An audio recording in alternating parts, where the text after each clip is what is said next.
Hello, Jessie here, and today we're taking a look at the LEGO Toy Story 3 Western Train Chase set, which has 584 pieces, 6 characters, and retailed for $80 when it came out in 2010, where it was available everywhere. It wasn't like a retail exclusive or anything like that. Why did I take so long to review this? Well, I'm not good at reviewing trains, that's my warning, but let's finally take a look at this final Toy Story set. We'll start off with the only exclusive minifigure of this set, Evil Dr. Porkchop. And there's only one exclusive thing about him, and it's just a little additional piece.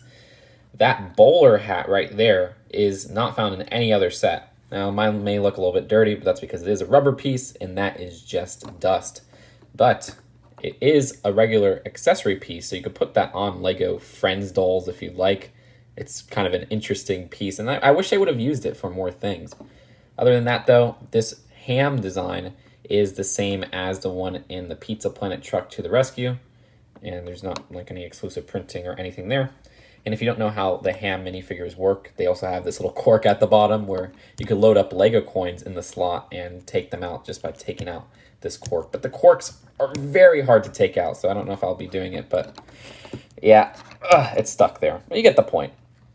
And of course, we have 2010 Woody with that specialized head.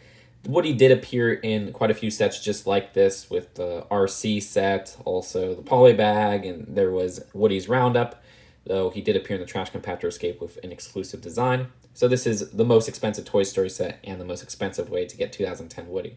As for 2010 Jessie, this version only comes in Woody's Roundup in this set, and also there is a version in the Garbage Truck Getaway set. The design here doesn't have the printing of the pull string at the back, unfortunately. And her headpiece is quite interesting, where it does have a bit of rubber with the hair here, but the hat and the head at the front, or the face at the front, is a hard plastic. Next is Buzz. I always thought it was cool how Buzz appears in this set, even though it isn't in the Wild West, but that makes sense in the sense of the movie.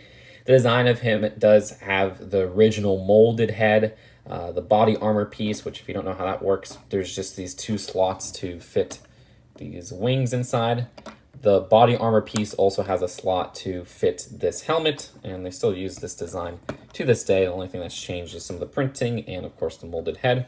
And if you want to look at his torso print underneath, just take off the body armor piece, and it actually has some pretty cool printing with the Star Command logo and everything there, and even some back torso printing. Rex makes an appearance, which the design of this only came in one other set, which is the Pizza Planet Truck. But of course, this year they did an updated and, in my opinion, more better version of Rex in that one RV camper set, which uses the same pieces. It just has a little bit of updated printing on the head. If you don't know how Rex works, these two arms are kind of connected, so you can move them up and down, but you can't remove them from the figure. These legs, though, can easily be removed from the figure, where they have a Technic pin connection, and that works on this side as well. Also, this tail here has a Technic pin connection, and then this tail part at the end. Very cool figure in my opinion, and you could even stick him across a couple studs. But yeah, that's it for Rex. Again, one of two sets he came in 2010. Finally, there's Bullseye. I forget how rare Bullseye is, where he only appeared in this set and Woody's Roundup. Didn't appear in any Toy Story 4 sets, and didn't have a dirt version or anything like that. The build for Bullseye, or the piece for Bullseye, has no removable pieces. The saddle is actually glued or just stuck on. These felt parts are kind of interesting, where they're almost like a rubber design for his tail and this brush at the top. And his legs are pretty posable, and this was kind of revolutionary for the time because they didn't have the new style horses. So Lego horses would just stay in place, but this one you could actually stand up on its hind legs and move those front legs as well. So you get some cool poses. Ride like the wind, Bullseye. So there's a good variety of train cars with the locomotive, this money car, this passenger car, and then this caboose at the end. Before we get to the nitty-gritty with the build, I just wanted to say that this train is not motorized. There's no track included, so keep that in mind. And also they're trying to replicate that toy train design, which I think they do very well with this front locomotive. Also, all prints are exclusive prints. There are no stickers in this set, so that's really nice. Either way, this front locomotive has a nice red, black, and yellow to it, which gives it more of that train, toy train feel. Also some of that green as well. These front wheels do rotate, so you get some turns there. There's the cow catcher. I did have a problem where this cow catcher is a little bit loose, so sometimes it falls off. That's not too good. Also, there's these back four wheels as well, which can shift from side to side. Each of these cars are attached with this magnet here, so you can attach this to the money car in the middle and other parts, or you could rearrange them. So that has a little bit of customization to it. And yeah, not too much else going on here. Nice print, as I pointed out earlier, and the same prints on this side as well. And the engineer section doesn't have too much space to it. I actually don't like how you can't fit evil Dr. Porkchop inside that cab. He just kind of falls off and he can't really stand up all the way. So that's kind of a shame. You can probably fit Woody in there, but that wouldn't make too much sense, I guess, unless he's trying to stop the train. And let's move on to the money car. The money car is the best place to put Rex. Really the only place you could fit him inside the train, where he's standing in the middle here. They do use these sliding car doors, which do have exclusive prints on them with the money sign.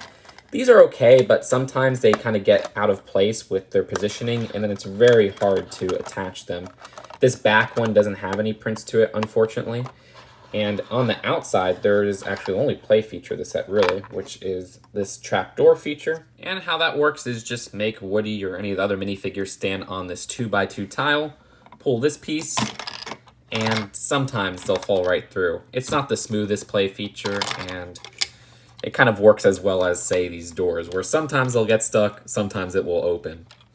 As for the interior of the money car, there are some dynamite sticks, which are in a little basket there, and that's really about it. There's not much else, but you could fit some minifigures standing up in there if you'd like to. Next is this passenger car, which I really like the 2x4s that say great, and then the 2x4 that says West. Those are found on both sides.